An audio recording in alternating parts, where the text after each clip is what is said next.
Selamat malam rekan-rekan, kita dari bidang ibadah akan men-sharingkan tentang pola mesbah doa yang baru. Apa itu pola mesbah doa yang baru? Kita berharap bahwa mesbah doa itu bukan menjadi sebuah mini kebaktian atau menjadi sama aja dengan kebaktian-kebaktian yang terjadi. Mesbah doa juga bukan untuk semacam pembinaan doktrinal, dan mesbah doa juga bukan merupakan sebuah kegiatan yang seperti pada umumnya. Tapi fokus mesbah doa adalah hubungan antara saya dengan Tuhan, hubungan saya dengan Tuhan, kemudian hubungan saya dengan sesama sesuai dengan tema kita. Apa ciri mesbah doa yang kita akan lakukan? Yang pertama adalah ciri khasnya adalah kontemplasi. Kontemplasi adalah sebuah perenungan yang menjadi spesifik antara kita, saya dengan Tuhan. Apa itu bentuk kontemplasi? Dalam mesbah doa ada tiga kontemplasi. Kontemplasi pertama, kontemplasi kedua, dan kontemplasi ketiga.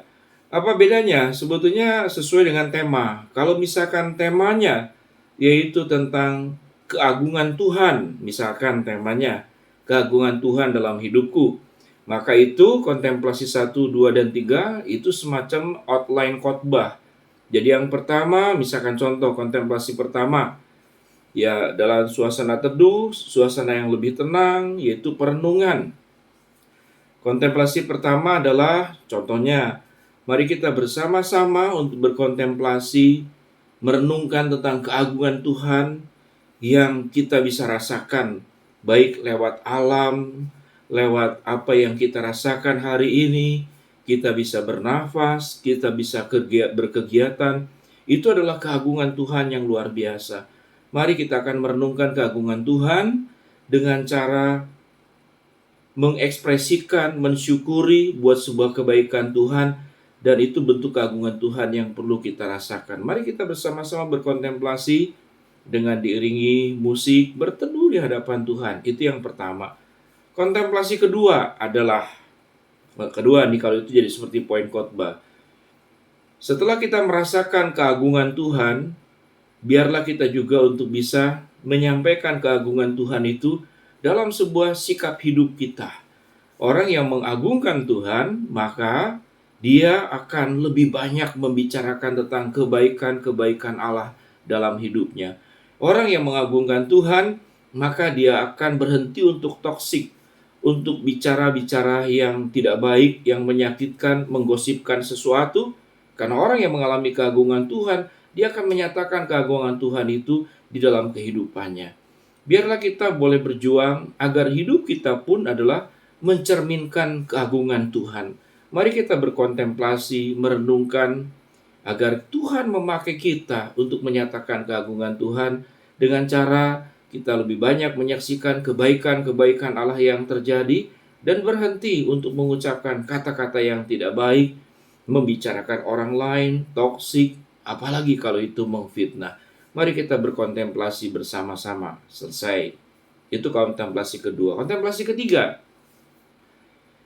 kita akan memasuki kontemplasi yang ketiga. Apa itu kontemplasi yang ketiga? Setelah kita merasakan keagungan Tuhan, lalu kita mewujudkan keagungan Tuhan dalam hidup kita.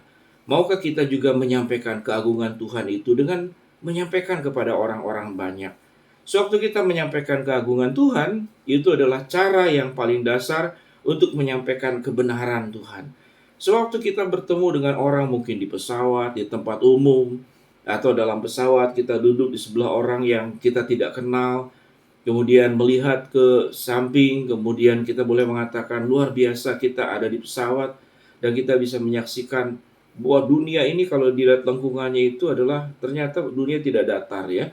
Kalau naik pesawat kita bulat. Betapa luar biasanya Tuhan itu. Apakah Anda setuju bahwa Tuhan itu luar biasa? Nah, dia akan mengatakan, siapapun agamanya dia akan menyatakan.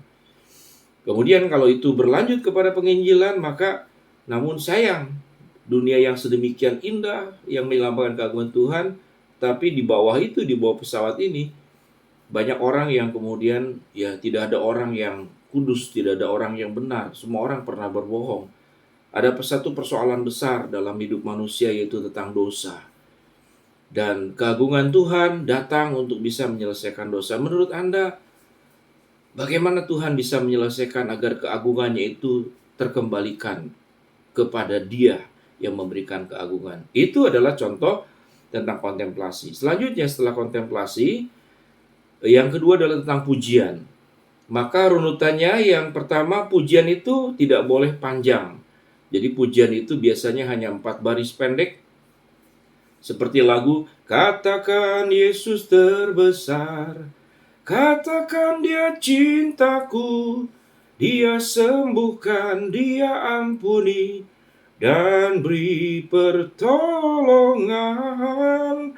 Katakan Yesus terbesar. Itu tentang keagungan. Jadi lagu-lagunya pendek. Nanti bidang ibadah akan ada bank lagu. Jadi yang bertugas di mesbah doa itu mengambil lagu-lagu yang sudah disiapkan. Nah, runutan pujian itu seperti apa? Yang pertama adalah pujian worship, pujian pengagungan Tuhan.